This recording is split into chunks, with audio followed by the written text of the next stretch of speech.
तो आज हमने स्टार्ट करना है पार्किंसन के लिए जो ड्रग होती हैं उनके बारे में, या दूसरे जो मूवमेंट डिसऑर्डर्स होते हैं उनके बारे में आज हम पढ़ेंगे।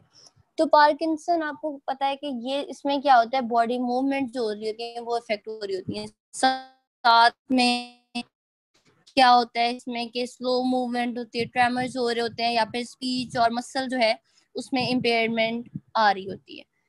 तो और स्पेशली ये जो होता है ना, डोपामीन वाले जो न्यूरॉन होते हैं ना, डोपामीन इटसेल्फ एक न्यूरोट्रांसमीटर है। तो जो न्यूरॉन्स या जो नर्व्स डोपामीन की प्रोडक्शन में या उसके सिग्नलिंग में इन्वॉल्व होती हैं, वो इसमें डैमेज या अफेक्ट हो रही होती है इस कंडीशन में।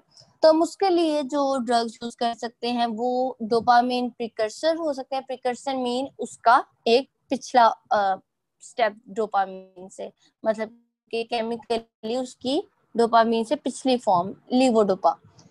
तो आप वो दे सकते हो, जब वो बॉडी में जाएगी तो अंदर जाकर वो डोपामीन में कन्वर्ट हो जाएगी, जो उसकी नेक्स्ट फॉर्म होगी, और फिर वो आगे अपना प्रोसेस शो कर सकेगी हमें, या अपना फिनोमेना जो उसका एंटी पार्किंसन वाला इफेक्ट होगा वो हमें शो करेगी। इसी तरीके से डोपामीन के हम डायरेक्ट एगोनिस्ट भी दे सकते हैं, मतलब कि जो रिसेप्टर पे बाइंड करेंगे, क्योंकि हमारे पास इस कंडीशन में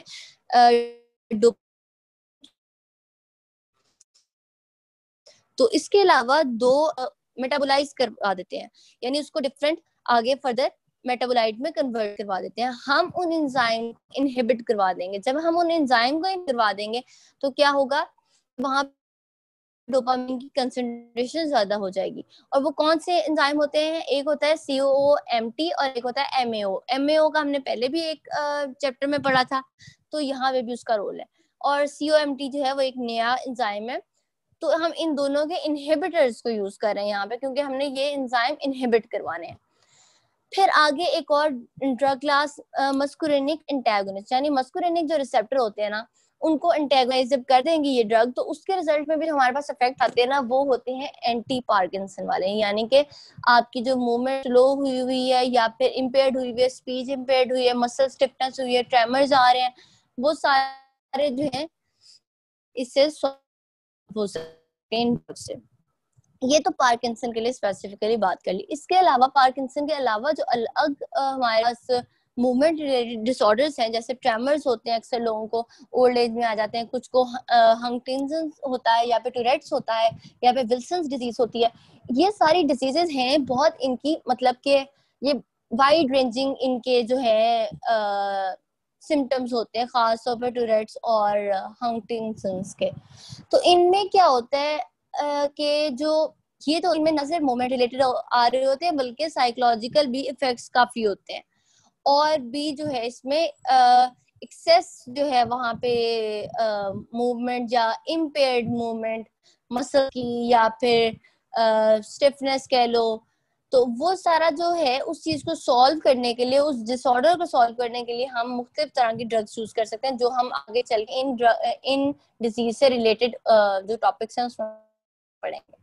इस चैप्टर में ऐसा जितना कोई ज्यादा आपका कोर्स नहीं, आपने ये बॉक्स हमेशा की तरह पूरा इसके ऊपर जो डिस्क्रिप्शन लिखी होती है, या फिर जो बॉक्स टेबल सा बना होता है, ये फ्लो चार्ट, ये आपने करना होता है।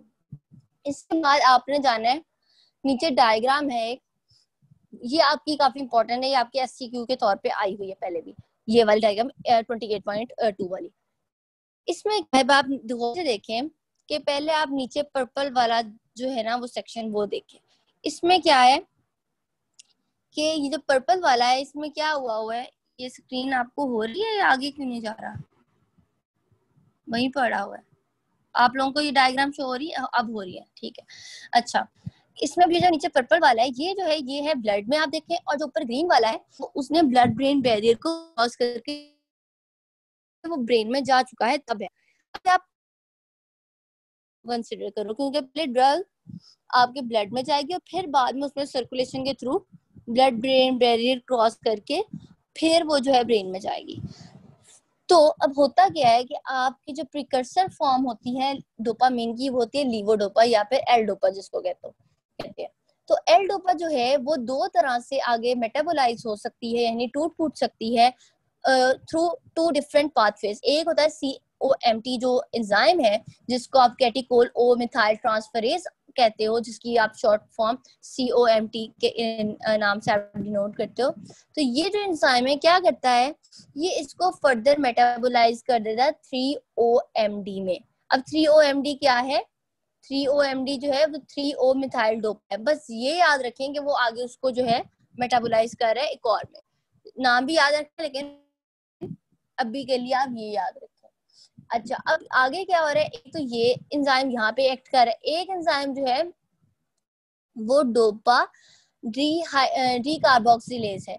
वो क्या करेगा, वो इस एल डोपा को पेरिफेरी में यानी ब्लड में, यानी जब वो बाकी जिस्म जहां उसने अपना एक्शन शो करना है वहां नहीं गया, पहले क्या कहते हैं ब्लड में ही है और वहां वो, तो अब वहां पे वो अगर कन्वर्ट कर देगा इसको डोपामीन में, तो आपके पास एडवर्स इफेक्ट्स आएंगे, क्योंकि आपको डोपामीन का इफेक्ट CNS में चाहिए, ना कि आपको पेरिफेरी में। तो यहाँ पे आपको ये एडवर्स इफेक्ट की फॉर्म में शो होगा। तो आप क्या करते हो, कुछ ये जो ड्रग्स आप ले रहे हो यहाँ पे इस एंजाइम को इनहिबिट करिए, कार्बिडोपा वो बता रहा है कि ये इस एंजाइम को इनहिबिट कर देती है, जिससे क्या होगा, डोपामीन पेरिफेरी में कन्वर्ट नहीं होगा और ना ही आपको एडवर्स इफेक्ट आएंगे। इसका माइक ऑन है वो माइक ऑफ कर दे। COMT वाला जो है वो जो है वो माइक ऑफ कर दें। किसका माइक ऑन, जोहा अशरफ आपका माइक ऑन है। अच्छा, तो COMT जो है वो एक और एंजाइम है। अब हमने, क्योंकि हमें एल डोपा जो कि प्रीकर्सर है डोपामीन के, हमें इसकी कंसंट्रेशन ज्यादा चाहिए। यार माइक ऑफ कर दें, आपके फिर नॉइज जो होती है ना वो इंटरप्शन होती है। सोहा अशरफ आपको कह रही हूँ मैं। अच्छा, अब आगे क्या होता है कि COMT जो है ना वो भी मेटाबोलाइज कर देता है एल डोपा को, किसमें आगे 3O मिथाइल डोपा में। अब हमें नहीं चाहिए ये मेटाबॉलिज्म, हम इनको थ्रू डिफरेंट ड्रग्स हम इन एंजाइम्स को इनहिबिट कर देंगे और एल डोपा की कंसंट्रेशन ज्यादा करवा लेंगे। अब क्या होता है कि जो सिर्फ एल डोपा है ना, वही फॉर्म यानी जो प्रिकर्सर फॉर्म है ना डोपामीन की, वही सिर्फ ब्लड ब्रेन बैरियर को क्रॉस कर सकती है through a transporter called as L amino acid transporter. इससे अब ये जो है एल डोपा चला गया ब्रेन में जाके फिर वहां पे वही एंजाइम जो हमने पहले इधर पढ़ा था, जो डोपा डी कार्बोक्सिलेज था, वो कन्वर्जन करता है एल डोपा की डोपामीन में। अब जब डोपामीन बन गया ना, तो उसके ऊपर फिर से जो है दो एंजाइम एक्ट करते हैं, एक है MAOB और एक है COMT। अब ये दो एंजाइम जो आगे कन्वर्जन करते हैं, ये किस तरह करते हैं कि COMT तो कर देता है 3MT में। 3MT किसको कहते हैं, 3MT जो है वो एक आगे एक और जो हमारे पास मेटाबोलाइट है वो बन जाता है। और जो डोपामीन है, अगर वो MAOB वाले यानी कि जो हमारे पास है मोनोमीन ऑक्सीडेज एंजाइम, जिसकी बीटा फॉर्म हमारे पास यहाँ पे काम कर रही है, तो अगर वो करेगा तो वो आगे फिर एक और जो है उसको प्रोडक्ट में कन्वर्ट कर देगी, जिसको कहते हैं DO पैक, यानी इसकी जो एब्रीवेशन है वो यहाँ नीचे लिखी हुई है, di hydroxy phenyl acetic acid, यानी डोपामीन को उसमें कन्वर्ट कर देती है। अब यहाँ पे भी हम तो चाहते हैं इन कंडीशंस में कि डोपामीन का लेवल ज्यादा हो, हम नहीं चाहते कि उसकी कन्वर्जन हो डिफरेंट मेटाबोलाइट्स में, तो हम फिर इन एंजाइम को इनहिबिट कर देंगे ताकि वो डोपामीन की उनमें कन्वर्जन ना करवाए, डोपामीन का लेवल हो जाएगा ज्यादा। जब डोपामीन का लेवल ज्यादा होगा तो डोपामीन जाके डोपामीन रिसेप्टर पे एक्ट करेगी, जब डोपामीन रिसेप्टर एक्टिवेट होंगे तो हमारे पास रिजल्ट में एंटी पार्किंसन वाला इफेक्ट आएगा। तो यहाँ पे कुछ ड्रग्स ऐसी भी हैं जो डोपामीन एगोनिस्ट के तौर पे एक्ट करती हैं, जो डायरेक्टली जाके रिसेप्टर को बाइंड करेंगी और एक्शन शो करेंगी। और डोपामीन की बढ़ा सकते हैं, एंजाइम यूज कर सकते हैं जो कि रिसेप्टर पे जाके उस जैसा इफेक्ट दे सकती हैं। तो यानी कि दो तरीके हो गए। ये डायग्राम और इसकी डिस्क्रिप्शन आपने अच्छे से कर लेनी है। इसके बाद आ जाए आप नीचे। नीचे है विल्सन्स डिजीज। तो इसमें जो है ना ये आप विल्सन डिजीज को, ये कोई इतना ज्यादा इंपॉर्टेंट नहीं है लेकिन इसको आपने नजर से गुजार लेना है, विल्सन डिजीज और रेस्टलेस लेग सिंड्रोम को। इसमें क्या, विल्सन डिजीज तो आपको पता है कि रिसेसिवली इनहेरिटेड डिसऑर्डर है, जिसमें क्या होता है, कॉपर का मेटाबोलाइट जो है, मेटाबॉलिज्म जो है वो इफेक्ट होता है। अब आपको पता है कॉपर जो है वो एक हैवी मेटल है, और अगर इसकी कंसंट्रेशन ज्यादा होगी तो वहाँ पे डिफरेंट जो प्रॉब्लम्स आएंगे, खास तौर पे हेपेटिक या न्यूरोलॉजिकल इफेक्ट्स। तो और उसकी वजह से वो जो है कंडीशन बहुत खराब भी हो सकती है। तो हम क्या करते हैं, इसकी ट्रीट करने के लिए हम चिलेटिंग एजेंट यूज करते हैं। आपको पता है चिलेटिंग एजेंट वो होते हैं जो हैवी मेटल्स या मेटल्स को एक ग्रुप के फॉर्म में अपने साथ एक स्ट्रक्चर में घेर लेती हैं, जिसके बाद वो फिर उसको एक्सक्रीशन कराना उसकी इजी हो जाता है, और एक्सेस जो कॉपर होगा वो एलिमिनेट हो जाएगा। तो कौन सा चिलेटिंग एजेंट यूज करते हैं, पेनिसिलिन अमाइन जो है ये हम यूज करते हैं, जिसको डाई मिथाइल सिस्टीन के नाम से भी कहते हैं। तो ये क्या करता है, ये उसके साथ चिलेट्स बना लेता है। चिलेट की फॉर्म में जब होगा तो वो इजी एक्सक्रीशन हो जाएगी, और जो मेटाबॉलिज्म कॉपर का ज्यादा हुआ है, यानी कॉपर की जो है डिपॉजिट ज्यादा हुए हैं, तो यहाँ पे वो एक्सक्रीट आउट हो जाएगा और हमारी जो कंडीशन है वो सॉल्व हो जाएगी। तो अब टॉक्सिक इसके इफेक्ट्स उसने बता दिए कि क्या क्या हो सकते हैं, कि हमारे पास जीआई जो है वो डिस्ट्रेस हो सकता है, माइस्थीनिया हो सकता है, या फिर ऑप्टिक न्यूरोपैथी यानी ऑप्टिक नर्व जो है वो डैमेज हो सकती है, या फिर ब्लड के मुख्तलिफ एरियाज का मतलब है, मतलब कि ब्लड रिलेटेड डिसऑर्डर जो है वो आ सकते हैं। अच्छा, उसके बाद आता है रेस्टलेस लेग सिंड्रोम। इसमें क्या है कि अनप्लेजेंट क्रीपिंग कंफर्ट। अच्छा, इसमें यही है कि उस बंदे को अजीब सा डिस्कम्फर्ट लिम्स के अंदर, लिम्स क्या है कि टांगों बाजुओं वगैरह में, खास तौर पर टांगों में जो उस पेशेंट को आएंगे, और वो जब रेस्ट कंडीशन में होगा तब ये उसको डिस्कम्फर्ट जो है ज्यादा फील होगा। और ये जो डिसऑर्डर है ये ज्यादा उन लोगों में होता है जब खासतौर पर जो प्रेग्नेंट वुमेन्स होती हैं, या फिर जो डायबिटिक या जिनको यूरीमिया होता है, यूरिमिक होते हैं पेशेंट, वो उनमें ये ज्यादा कंडीशन प्रीवेल करती है।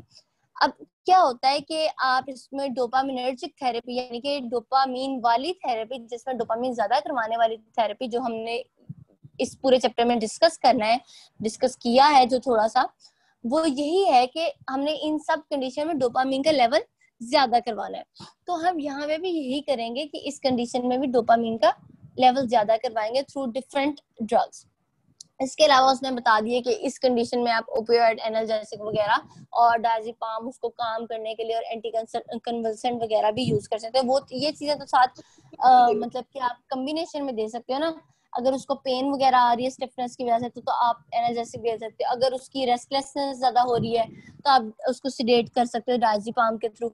एंटी कन्वल्सेंट भी इफेक्ट जो होता है वो आप इसीलिए दे रहे होते हो इन दोनों कंडीशंस में। इस चैप्टर में और ऐसा कुछ नहीं करना, आपने एमसीक्यूज करने हमेशा की तरह, और इसकी समरी भी कोई ऐसा इंपॉर्टेंट नहीं है। आगे जो है हमारा, आगे आज का मेन टॉपिक जो है वो है एंटीसाइकोटिक एजेंट्स। इसका जो है ना टेबल वो भी हमेशा की तरह इंपॉर्टेंट है शॉर्ट क्वेश्चन के लिए। पहला पूरा बॉक्स के आपने डिस्क्रिप्शन भी रीड करनी होती है, और ये जो फ्लो चार्ट है वो भी। इसमें क्या है, अब जो साइकोसिस है क्या, कि इम्बैलेंस हो रहा है आपकी नॉर्मल मेंटल कंडीशन में, यानी कि आपको वो चीजें लग रही हैं जो रियलिटी नहीं है, यानी आपकी मेंटल इम्पेयरमेंट हो रही है। तो इसमें क्या है साइकोसिस। और बाइपोलर डिसऑर्डर क्या है, बाइपोलर का हमने बताया था कि उसमें दोनों कंडीशंस आ रही होती हैं, कि उसको डिप्रेशन स्टेट भी होती है उसकी, और एक्साइटमेंट स्टेट भी होती है, और दोनों फेजेस टुगेदर चल रही होती हैं, और एक वक्त में एक डोमिनेट की होती है, एक वक्त में एक चीज होती है, यानी एक्साइटमेंट फेज ज्यादा होगी या डिप्रेशन फेज ज्यादा होगी। तो एंटीसाइकोटिक ड्रग्स जो होती हैं, यानी कि जो हम साइकोसिस के लिए यूज करते हैं, उनको, उनकी दो कैटेगरीज हैं, जो दो एजेंट्स या दो क्लासेस हम उनको ट्रीट करते हैं। क्लासिक ड्रग्स यानी जो हमेशा से ओल्डर या ट्रेडिशनली हम यूज कर रहे हैं, वो कौन सी है, D2 रिसेप्टर अफिनिटी वाले जो होती हैं क्लासिकल ड्रग, यानी उनकी डोपामीन टाइप 2 रिसेप्टर पे जाके वो एक्शन शो करती है, यानी वहां पे भी वो डोपामीन का लेवल अपना बढ़ा ही रहे होते हैं।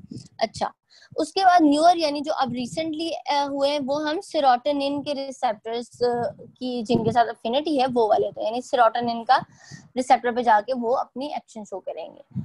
तो ये दोनों एजेंट्स हैं। और अगर हम बाइपोलर में बात करें, तो बाइपोलर में क्लासिकल जो थेरेपी थी उसमें लिथियम यूज होता है। लिथियम आपको पता है एक मेटल है, तो वो उसकी जो है वो हम सॉल्ट फॉर्म में उसको जो है वो यूज करते थे। न्यूअर एजेंट में जो है हमारे पास इसमें डिफरेंट ड्रग्स हैं। देखो अब ये कार्बामेज़ेपिन आपको नजर आ रही है, क्लोनाज़ेपाम, ये वेलप्रोइक एसिड हमने उसमें दी थी, एपिलेप्सी वाले में भी हमने यूज की थी। तो इसमें मतलब डिफरेंट ड्रग्स हैं जिनका हमें ओवरऑल उसने बात कर दी है, जो इन इन कंडीशंस में हम यूज कर सकते हैं, जो इन कंडीशंस में अप्रूव हो चुकी हैं कि उनमें कुछ ना कुछ इनके लिए इफेक्ट आता है। तो आप देख रहे होंगे कि इनमें से बहुत सारी एंटीसाइकोटिक में कुछ जो है हमारे पास मेटल आ रही हैं, कुछ एंटी एपिलेप्टिक आ रही हैं, कुछ डायजेपाम्स आ रही हैं, कुछ और आ रही हैं, डिफरेंट कैटेगरीज में से आ रही हैं, कुछ और एंटी डिप्रेसेंट्स में से आ रही हैं।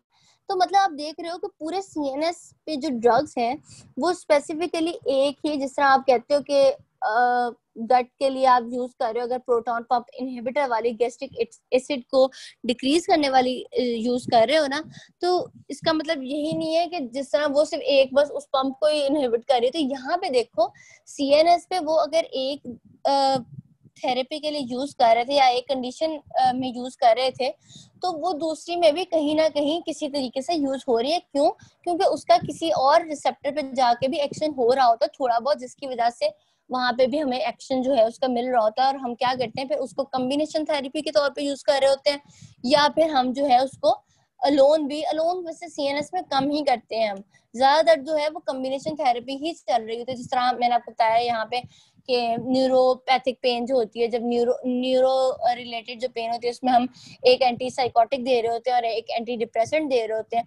इसी तरीके से मतलब डिफरेंट ड्रग्स जो हैं उनका मिला के इफेक्ट हम यूज कर रहे होते हैं। अच्छा, आगे आपने इसकी करनी है क्लिनिकल यूजेस। ये बहुत इंपॉर्टेंट है, क्लिनिकल यूजेस और टॉक्सिसिटी, ये दोनों लॉन्ग क्वेश्चन के लिहाज से इंपॉर्टेंट है।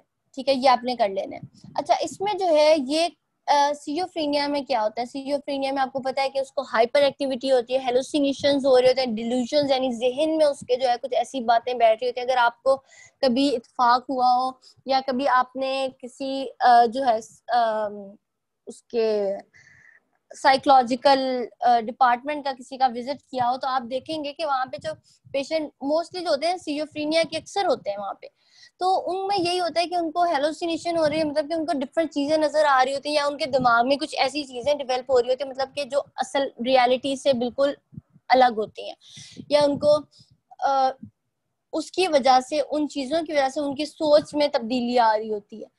तो ये सब चीजें जो है सियोफ्रीनिया में हो रही होती है। अब इसके लिए आप जो है इनको एंटीसाइकोटिक ड्रग्स को यूज करते हैं। मेन जो यूज है ना एंटीसाइकोटिक ड्रग का वो है शिजोफ्रीनिया। ठीक है, तो अब इसके अलावा उसने क्या बात की, इसमें सारा उसने वही बताया, एफिकेसी वगैरह की बात की कि साइकोटिक जब इलनेस की, क्योंकि सियोफ्रीनिया जो है ना इसका जो लास्ट स्टेज है ना, जो वर्स्ट स्टेज है वो साइकोसिस है, कि उसको रियलिटी से वो अपने आप को सेपरेट कर लेता है, यानी वो बंदा रियलिटी से अवेयर नहीं रहता, वो बंदा जो है उसको नहीं पता what is real and what is fake.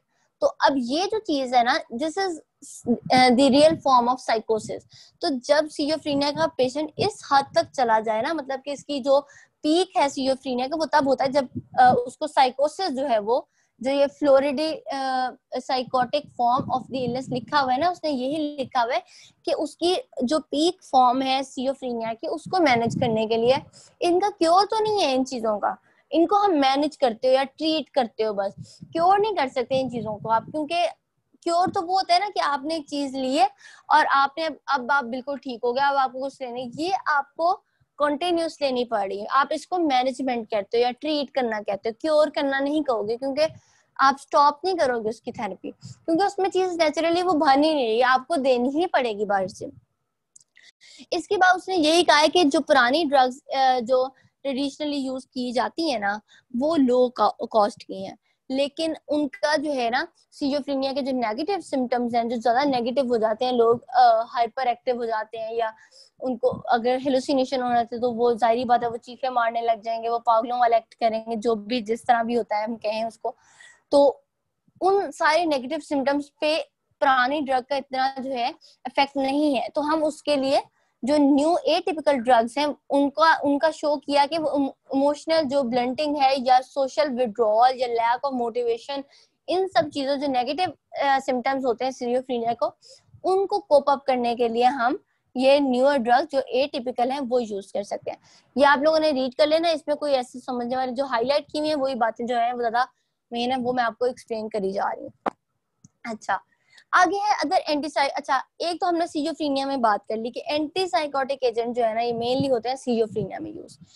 आगे ये चीज है कि जो दूसरे साइकोटिक या न्यूरोलॉजिकल जो प्रॉब्लम्स हैं या इंडिकेशंस हैं उनमें हम इन एजेंट्स को कैसे यूज कर सकते हैं, कौन से एजेंट्स को, एंटी साइकोटिक एजेंट्स को। तो वो ये कहता है कि जो मेनिया के पेशेंट होते हैं, मेनिया क्या है मतलब कि ओवर एक्साइटमेंट, या फिर कुछ पेशेंट होते हैं उनको बहुत ज्यादा हर वक्त बस खुशी खुशी, तो आपको पता है इम्बैलेंस जब भी होगा, बेशक वो डिप्रेशन स्टेट का होगा, डिप्रेशन स्टेट ज्यादा प्रिवेल करेगी या हैप्पीनेस स्टेट ज्यादा प्रिवेल करेगी, आइदर वे जो है वो एक कंडीशन डेवलप करे, एक डिसऑर्डर है वो। अब एक बंदा आप जरूरत से ज्यादा उसको खुशी में देखो बिला वजह, तो that happiness, that is actually mania, ठीक है। और इन चीजों को इतनी जल्दी डायग्नोस नहीं किया जाता कि आप कर सकते, क्योंकि ये साइकोलॉजिकल कंडीशन है, वो बंदा खुद नहीं आपको कर सकता, आपने ही जज करना है उस पेशेंट को। पैथोलॉजिकल में तो आप उसकी वो उससे पूछ लोगे ना कि क्या हो आपको फील हो रहा है, साइकोलॉजिकल में उसको कुछ वो अपने आप को बिल्कुल ठीक कंसिडर कर रहा होता है, उसको नहीं लग रहा होता कि वो खुद कोई उसमें मसला है। एनीवेज, आगे वो ये बात कर रहे हैं कि मेनिया की ट्रीटमेंट में जो मेनिया के पेशेंट होते हैं, यानी जो एक्सेसिव एक्साइटमेंट या फिर बहुत ज्यादा खुशी वाले जो इनको हो रहा होता है डिसऑर्डर्स होते हैं, उनमें एंटीसाइकोटिक एजेंट यूज करते हैं। सेवरल सेकंड जनरेशन ड्रग्स और वो कह रहा है कि ये बहुत सारी एरिप्रिप्राजोल और ओलंजापिन, ये सारी जो है हम ड्रग्स यूज कर सकते हैं। इसके ये जो दो ड्रग्स हैं ये अप्रूव की गई हैं मेंटेनेंस ट्रीटमेंट। अब अगेन देखो मेंटेनेंस ट्रीटमेंट का वर्ड वो यूज कर रहे हैं, वो ये नहीं कह रहा कि इसको ट्रीट कर रहे हैं या क्योर कर रहे हैं, ये नहीं कह रहा। वो ट्रीट करने का वर्ड क्यों यूज कर रहा है, मेंटेनेंस का वर्ड खासतौर पे क्यों यूज कर रहा है कि आपने उसकी बैलेंस स्टेट को मेंटेन करना है, उसके जो न्यूरॉन्स न्यूरोट्रांसमीटर्स का लेवल है उनको बैलेंस करना है। बाइपोलर डिसऑर्डर में उसको कभी अप जा रहा है,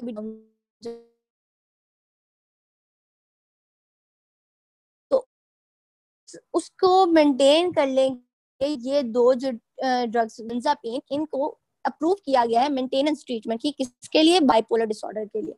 उसके बाद उसने यही बात की है कि ना सिर्फ सियोफ्रीनिया जैसे बल्कि और जो जिस तरह टूरेट सिंड्रोम्स है उसमें क्या होता है कि मसल ट्विचिंग वगैरह हो रही होती है, वो बंदा जो है साइकोलॉजिकली इतना जो है वो नॉर्मली नहीं कर रहा होता, जिस तरह मुख्तलिफ किस्म की आवाजें निकाल रहा होता है, या फिर वो उसके कंट्रोल भी नहीं होता। जिस तरह हम लोगों को खारिश किया तो हमने खारिश करनी है, अगर हम नहीं करेंगे तो आपको पता है वो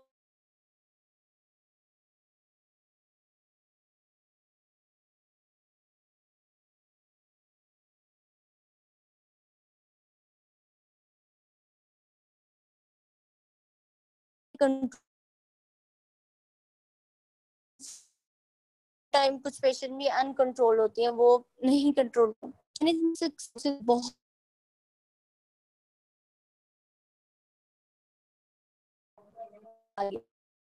तो आपकी आवाज कॉज नहीं बाय सही आ अगर रही।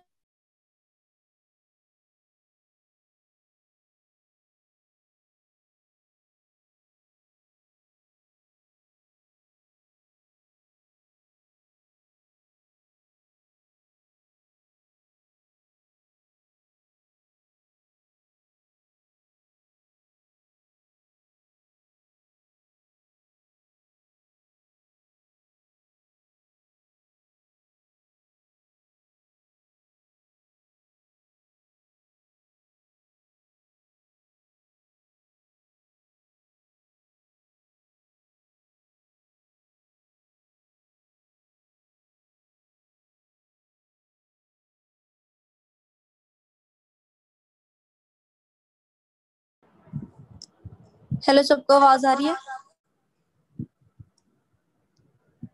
सॉरी, बीच में मेरा ये जो मोबाइल से था वो डिस्कनेक्ट हो गया था, इस वजह से थोड़ा इशू आ रहा था। एक सेकेंड।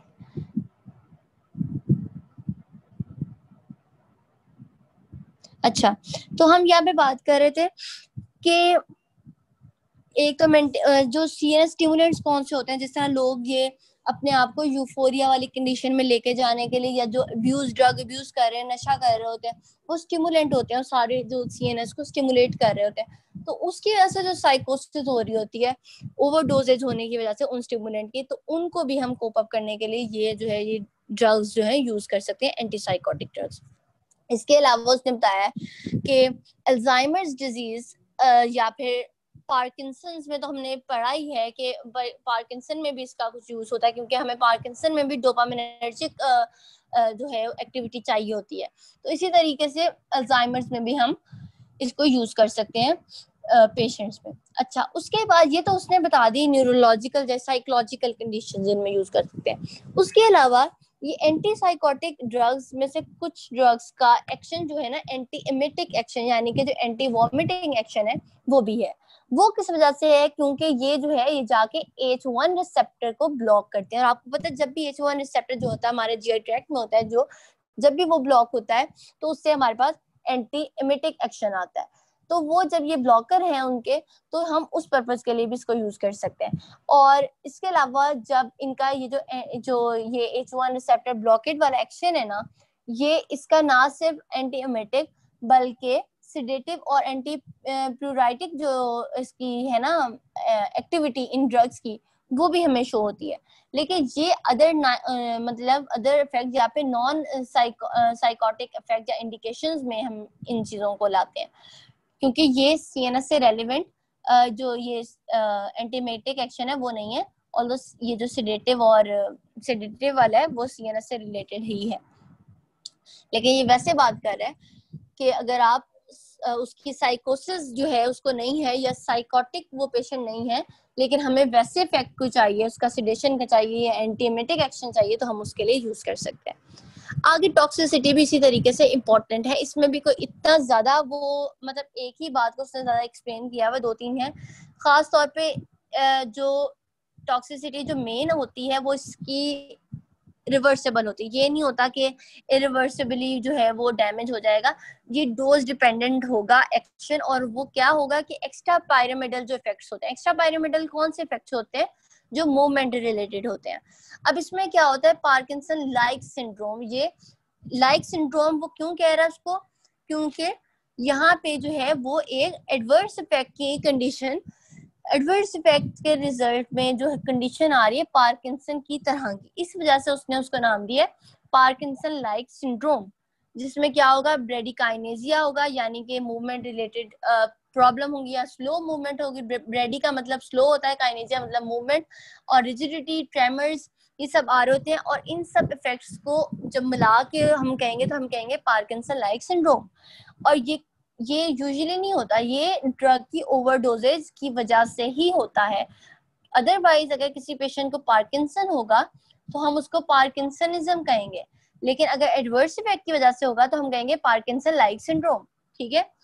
अच्छा, उसके बाद वो वही बात कर रहे हैं कि अगर टॉक्सिसिटी हो गई है खुदा ना खास्ता, तो अब जो है आप इसको जो है रिवर्स करने के लिए, क्योंकि रिवर्सेबल है टॉक्सिसिटी, तो आप इसको एंटेगोनाइज कर सकते हो मस्कुरेनिक ब्लॉकिंग एजेंट से। तो मस्कुरेनिक जो ब्लॉकिंग एजेंट्स होंगे ना, वो जो है इसको, इस सारे इफेक्ट को रिवर्स कर देंगे, क्योंकि वो मूवमेंट को बढ़ाएंगे। अगर यहाँ पे मूवमेंट कम हो रही है या रिजिडिटी आ रही है, तो वो वहां पे टोन जो है रिजिडिटी कम करेंगे, टोन जो है उसमें डिक्रीज लाएंगे।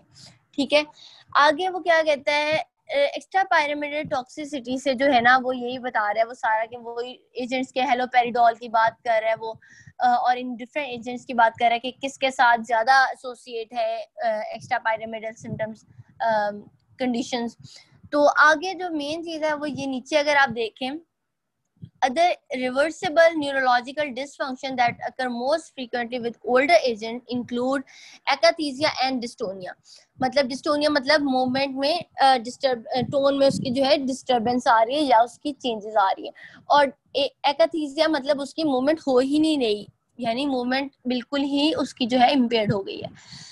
तो इसमें जो है उसकी अगर ये इस तरह के आ रहे हैं तो हम उसको अगेन जो है मस्कुरेनिक ब्लॉकिंग एजेंट या फिर डायफेन हाइड्रामीन जो है ये उसको दे सकते हैं उसकी इस टॉक्सिसिटी को रिवर्स करने के लिए। अच्छा, टार्डिव हमारे पास टाइम कितना रह गया, ये जो है मीटिंग ओवर होने है, लेस देन 1 मिनट। चलो इसको कंक्लूड करती हूँ मैं, अगली में फिर से आपको बुलाती हूँ।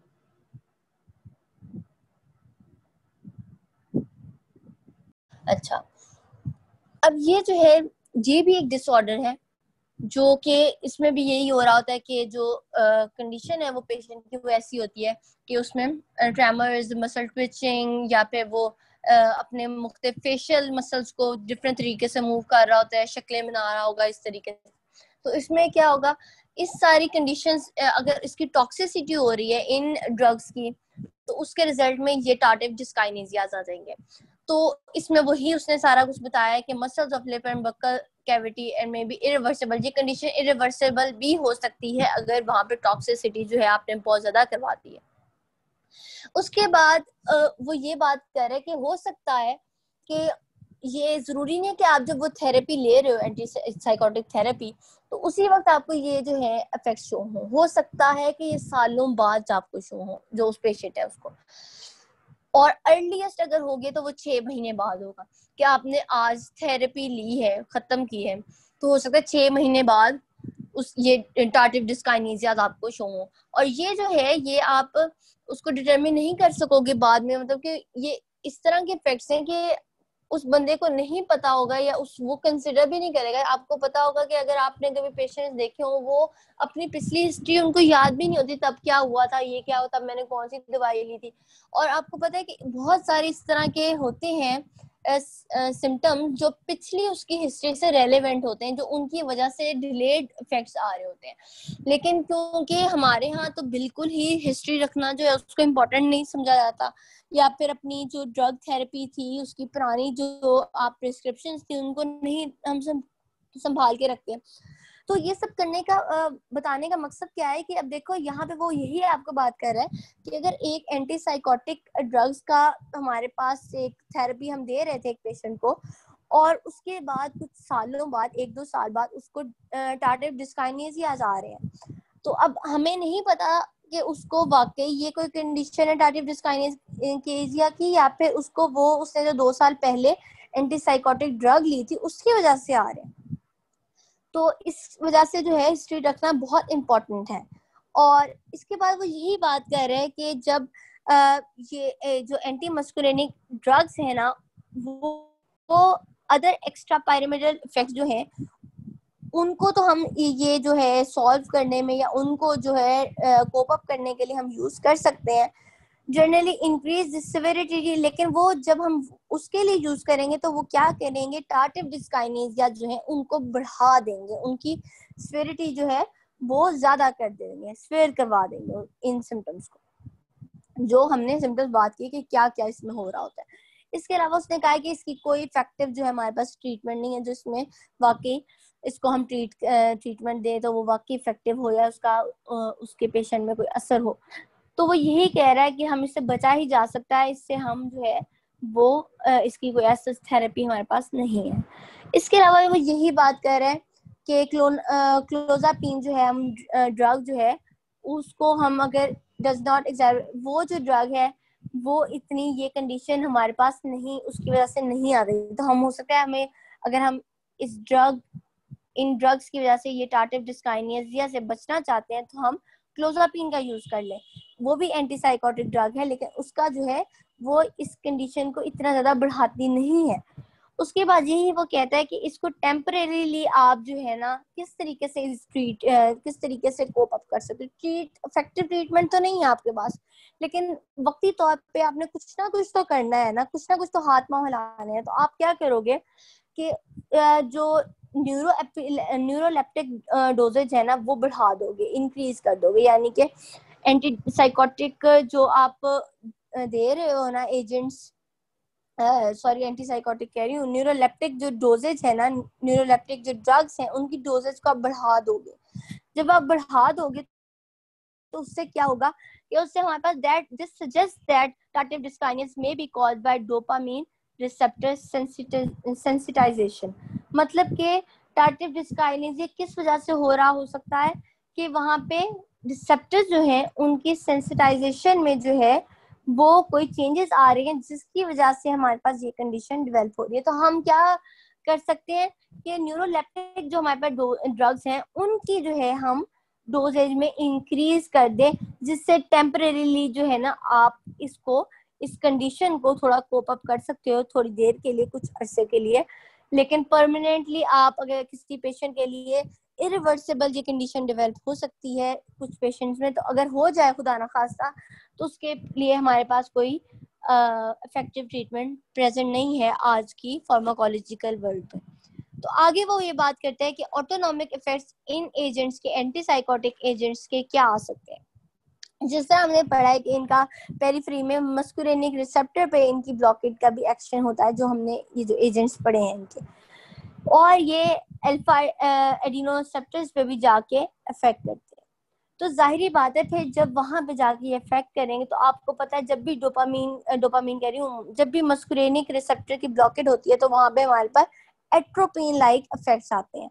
और एट्रोपिन लाइक इफेक्ट्स कौन से होते हैं, ये तो आप लोगों को रट जाना चाहिए, हमने इतनी दफा देखा है कि एट्रोपिन लाइक इफेक्ट मतलब कि जो मस्कुरेनिक रिसेप्टर की ब्लॉकेट की वजह से आ रहे होते हैं, dry mouth, constipation, urinary retention या फिर विजुअल प्रॉब्लम्स, ये सारे जो है ये मस्कुरेनिक रिसेप्टर से रिलेटेड प्रॉब्लम्स हैं जो उनकी ब्लॉकेट की वजह से आते हैं। तो ये ऑटोनॉमिक रिसेप्टर्स है ना, जो हम ऑटोनॉमिक जब यूनिट करेंगे उसमें हम पढ़ेंगे भी मस्कुलिनिक रिसेप्टर्स को डिटेल में। तो वो यही बता रहे हैं कि यहाँ पे जो है वो ये जो है उनकी ब्लॉकेट हो रही है जिसकी वजह से हमारे पास ये एडवर्स इफेक्ट्स आ सकते हैं इन केस ऑफ टॉक्सिसिटी। इसके अलावा वो यही कह रहा है कि यहाँ पे साइड ड्रग्स का उसने बताना है आपको कि यहाँ पे जो है ये किस किस तरीके से इन्वॉल्व होंगी मस्कुलिनिक रिसेप्टर पे अपनी टॉक्सिसिटी शो करने के लिए। जैसा यहाँ पे वो कह रहा है, these effect also occur with clozapine most of the atypical drugs but not with zyperazone and aripiprazole। ये जो ड्रग्स हैं इनके साथ इतना ज्यादा नहीं उसका शो करेगा, लेकिन बाकी ड्रग्स साथ बाकी जिस तरह क्लोजापिन जो है उसमें ये ज्यादा इफेक्ट शो करेगा। CNS effects from blockade of M receptor यानी muscarinic receptor may include toxic confusion। ये तो हमने पढ़ा है, जब भी muscarinic receptor ब्लॉक होता है तो वहां पे confusion वाली स्टेट डेवलप होती है। That is similar to that of produced by atropine and tricyclic antidepressant। वो यही कह रहा है ये वैसा ही इफेक्ट होता है जिस तरह एट्रोपिन या फिर ट्राईसाइक्लिक एंटीडिप्रेसेंट से जो इफेक्ट प्रोड्यूस हो रहा था उस तरह का। फिर पोस्टर हाइपोटेंशन भी हमने पढ़ा हुआ है, या आपने नहीं पढ़ा तो हम आगे जब हम वो ऑटोनॉमिक ड्रग्स पढ़ेंगे तो उनमें हम पढ़ेंगे कि जब भी अल्फा रिसेप्टर ब्लॉक होता है तो हमारे पास रिजल्ट में पोस्टर हाइपोटेंशन कॉज होने के चांसेस होते हैं। उसमें क्या होता है कि पोस्टर रिलेटेड हाइपोटेंशन आ रही होती है, यानी पोस्टर से रिलेटेड ब्लड प्रेशर में कमी आ रही होती है, डिक्रीज हो रहा होता है blood pressure because of a specific poster. तो अब वो ये कह रहा है कि ये जो है ये ड्रग्स इन रिसेप्टर की ब्लॉकेट की वजह से, जब ये ड्रग्स ये रिसेप्टर ब्लॉक करती हैं तो उसके रिजल्ट में हमारे पास पोस्टर हाइपोटेंशन आ जाती है। और ये कॉमन जो है बहुत कॉमन इफेक्ट होता है, स्पेशली कौन सी ड्रग्स, फिनोथायाजीन जो ड्रग्स हैं, इन जो ओल्डर ड्रग्स हैं एंटीसाइकोटिक वो जो है वो ये काम ज्यादा करती हैं। In the elderly measure must be taken. अच्छा जाहिर बात है आपको पता है कि एल्डरली में ज्यादा जल्दी वो जो होती है पोस्चरल फेंटिंग वगैरह उनमें ज्यादा जल्दी होती है, यानी कि वो जल्दी बेहोशी वगैरह वाले पोस्चर से रिलेटेड जाहिर बात है जब वो उठते हैं तो अगर उनको हाइपोटेंशन होगी फौरन से उनका जहन चकराएगा, उनको फेंटिंग वगैरह वाली, तो उनके अब वो ये आपको पता है मोस्टली जो एल्डरली पेशेंट में डेथ होती है वो इसी वजह से हो रही होती है कि वो कहीं गिरते हैं जिसकी वजह से कोई इंजरी आती है और या फिर कोई हेमरेज होता है और उसके रिजल्ट में डेथ हो जाती है बाद में कुछ अर्से बाद।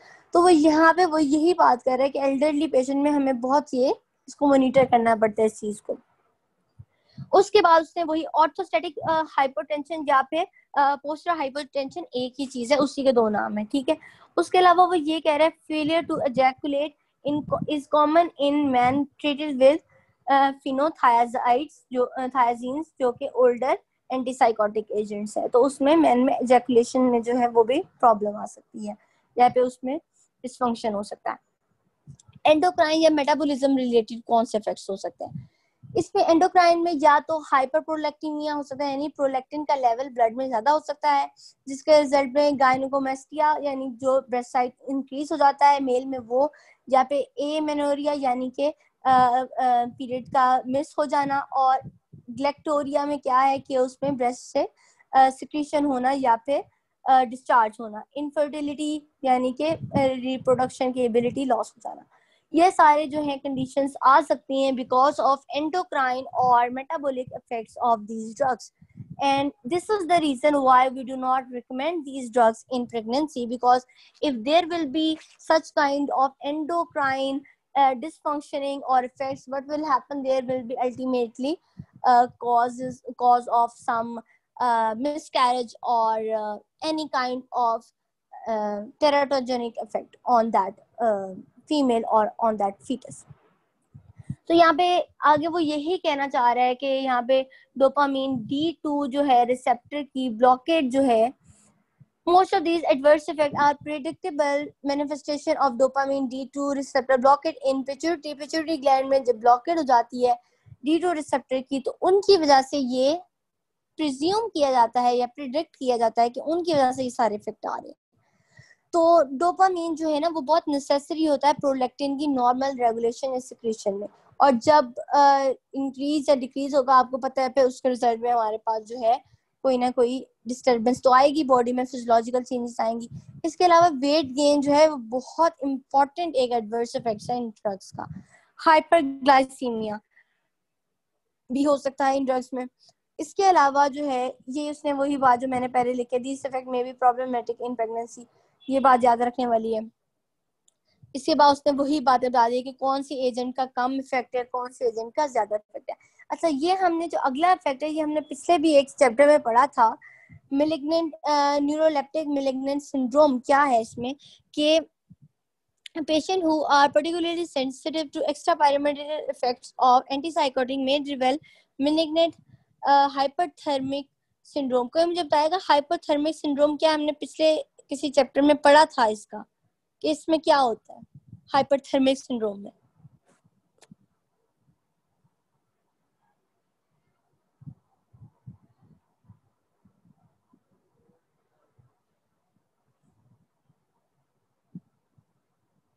किसी को नहीं याद?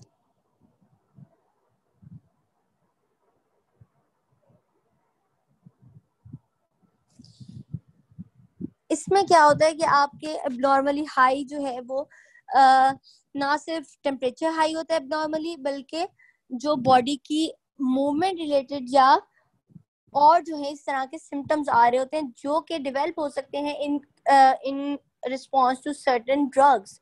तो एंटीसाइकोटिक ड्रग्स भी जो है ये चीजें कॉज कर सकती हैं। इसमें the symptoms include muscle rigidity, impairment of sweating, hyperplexia यानी टेम्परेचर जो है या फीवर कॉज होना, ऑटोनॉमिक इंस्टेबिलिटी, ऑटोनॉमिकली वो स्टेबल नहीं है। उसमें ऑटोनॉमिक यानी ऑटोनॉमिक में क्या आता है, पैरासिम्पैथेटिक और सिंपैथेटिक नर्वस सिस्टम आता है ना, तो इन दोनों में आपको पता है सिंपैथेटिक जो होता है वो फाइट एंड फाइट में इन्वॉल्व होता है, पैरासिम्पैथेटिक जो होता है वो रेस्ट स्टेट में इन्वॉल्व होता है। तो सारी बात है उनमें इंस्टेबिलिटी आ रही है, यानी आपकी रेस्ट कंडीशंस और आपकी इमरजेंसी कंडीशंस में आपके जो भी बॉडी के अंदर फिजियोलॉजिकल चेंजेस या केमिकल चेंजेस आ रही होती हैं वो स्टेबल नहीं है, या वो उनमें सही तरीके से वो रिस्पॉन्स नहीं कर पा रहा वो पेशेंट। और जाहिर बात है जब आप एक इमरजेंसी कंडीशन आपकी बॉडी ने वो एपिनेफ्रिन और एपिनेफ्रिन रिलीज करना है एड्रिनल ग्लैंड से, इमरजेंसी कंडीशन बढ़ानी है, जो वेसल्स के अकॉर्डिंगली उनको डायलेट या कंस्ट्रिक्ट करना है, जो भी आपका उस वक्त रिस्पॉन्स होगा पैरासिम्पैथेटिक है या सिम्पैथेटिक है।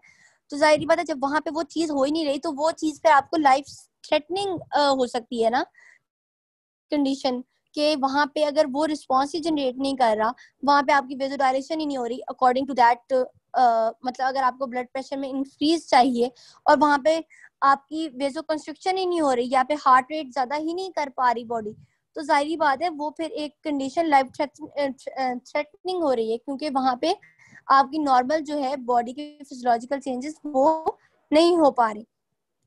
आगे वो यही कह रहा है कि जो हमने पहले भी ड्रग पढ़ी थी डेंट्रोलिन या फिर डायजीपाम या फिर डोपामीन एगोनिस्ट, ये जो है इनको हम यूज कर सकते हैं इस कंडीशन में, इस सिंड्रोम में, जो क्या है मैलिग्नेंट हाइपरथर्मिक सिंड्रोम। आगे हमारे पास आ जाता है adverse pharmacological effect antipsychotic drugs. ये जो बच्चों ये वाला टेबल है ना, ये बहुत इंपॉर्टेंट है शॉर्ट क्वेश्चन के लिहाज से, ठीक है, इसको तो आपने रट लेना है। ऊपर वाला जो क्लिनिकल और टॉक्सिसिटी बताई है और क्लिनिकल यूजेस बताए ना, वो लॉन्ग क्वेश्चन के लिहाज से भी बताए हैं, शॉर्ट क्वेश्चन के लिहाज से भी। और ये वाला जो एडवर्स इफेक्ट है ना वाला बॉक्स है आगे, ये शॉर्ट क्वेश्चन के लिहाज से। इसमें वो यही कहता है कि ऑटोनॉमिक नर्वस सिस्टम में किस तरीके से एडवर्स इफेक्ट आएंगे, ये वही है जो हमने टॉक्सिसिटी में भी ऊपर पढ़ लिया। तो इसमें क्या है कि हमारे पास यही कि लॉस ऑफ अकोमोडेशन हो रहा है, या फिर ड्राई माउथ हो रहा है, डिफिकल्टी हो रही है, वही जो ऑटोनॉमिक जो मस्कुलिनिक रिसेप्टर की ब्लॉकेट की वजह से हो रहे होते हैं ना, सिम्टम्स सारे आ रहे होते हैं, वो वाले सारे जो है ना यहाँ पे आपने लिख देने। और यहाँ पे मैकेनिज्म क्या है कि मस्कुलिनिक रिसेप्टर ब्लॉक हो रहा है, या फिर अल्फा एड्रेनोसेप्टर जो है उसकी ब्लॉकेट हो रही है। उसके बाद क्या है, सेंट्रल नर्वस सिस्टम रिलेटेड क्या है, पार्किंसन वाले सिंड्रोम जो है या उस जैसे जो सिम्टम्स हैं वो सारे लिख देने हैं। और इसमें क्या होता है, डोपामीन रिसेप्टर की ब्लॉकेट हम करवा रहे हैं, या फिर hyper super sensitivity of dopamine receptor, इस मैकेनिज्म से ये आपके पास इफेक्ट आ रहे हो सकते हैं।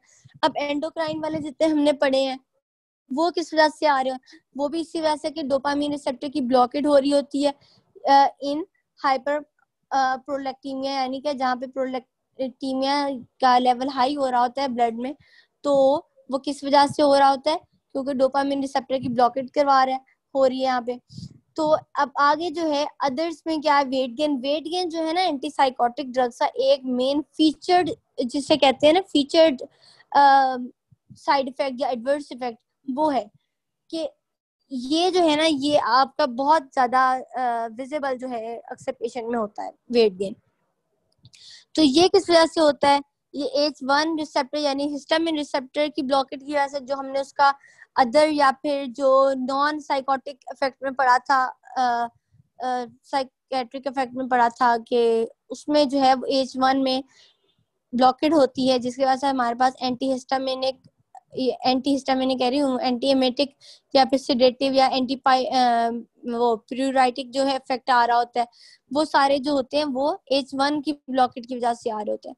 तो जो वेट गेन है ना वो भी H1 रिसेप्टर की ब्लॉकेट की वजह से आ रहा होता है, या फिर सेरोटोनिन का जो 5-HT2 रिसेप्टर है ना उसकी ब्लॉकेट की वजह से आ रहा होता है, ठीक है।